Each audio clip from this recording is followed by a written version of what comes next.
যে আমাদের সাথে অনেক মানুষ খারাপ ব্যবহার করে, আমাদের সাথে অনেক মানুষ বাজে ব্যবহার করে, আপনার সাথেও অনেক মানুষ খারাপ ব্যবহার করে। আল্লাহ রাব্বুল আলামিন বলেন, ওয়ালা তাস্তাবিল হাসানাতু বিস-সাইয়্যা ইদফা বিল্লাতী হিয়া আহসান ফাইদাল্লাযী বাইনাকা ওয়া বাইনাহু আদাওয়াতুন কান্নাহু ওয়ালিয়্যুন হামীম। ভালো আর মন্দ কখনো এক হতে পারে না। তোমার সাথে কোনো ব্যক্তি যদি খারাপ আচরণ করে, জবাবে সেইটাই বলো যেটা উৎকৃষ্ট। ফাইদাল্লাযী বাইনাকা ওয়া বাইনাহু আদাওয়াতুন কান্নাহু ওয়ালিয়্যুন হামীম। জবাবে যদি খারাপের জবাবে যদি ভালোটা বলতে পারো, আল্লাহ রাব্বুল আলামিন বলেন তোমার শত্রুকে আমি আল্লাহ রাব্বুল আলামিন অন্তরঙ্গ বন্ধু বানিয়ে দেব।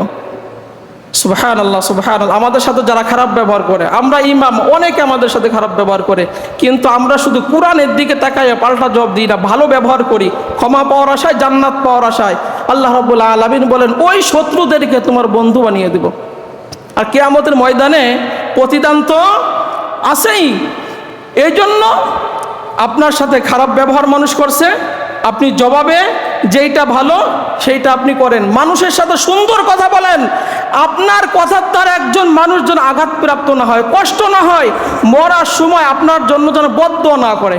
অনেক আমাদের সাথে খারাপ ব্যবহার আপনারা করেন, কিন্তু জানাজার সময় যদি আপনার কথাটা কলিজার মধ্যে লাগে যে আমার এই মুসল্লি, আমার এই লোকটা আমার সাথে এই বাজে ব্যবহারটা করছে, তখন আপনার জন্য তো আল্লাহর জান্নাত চলে গেছে নাকি? আল্লাহ রাব্বুল আলামিন বনি ইসরাইলদেরকে সূরা বাকারা ৮৩ নম্বর আয়াতে ৮টা অঙ্গীকার নিছি। বনি ইসরাইলদের কাছে আমি অঙ্গীকার নিছি ৮টা। সংক্ষেপে বলি সময় কমের কারণ। ১ নম্বর অঙ্গীকার হচ্ছে আল্লাহ রাব্বুল আলামিন ছাড়া কারো ইবাদত করা যাবে না।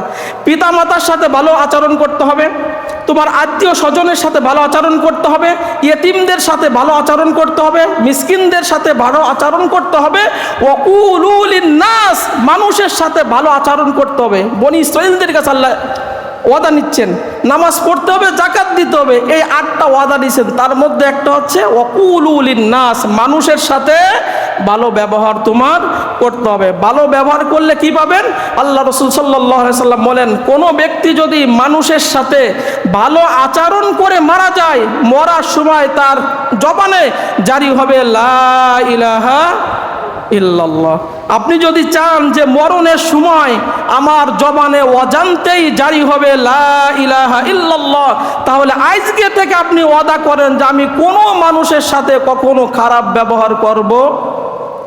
নবীজি বলেন শুধু কালেমা জারি হবে বিষয়টা এরকম না, আল্লাহ তোমাকে জাহান্নাম থেকে মুক্তি দেবে, আল্লাহ রাব্বুল আলামিন তোমার জন্য জান্নাতে সব দরজা খুলে দিবে। এই জন্য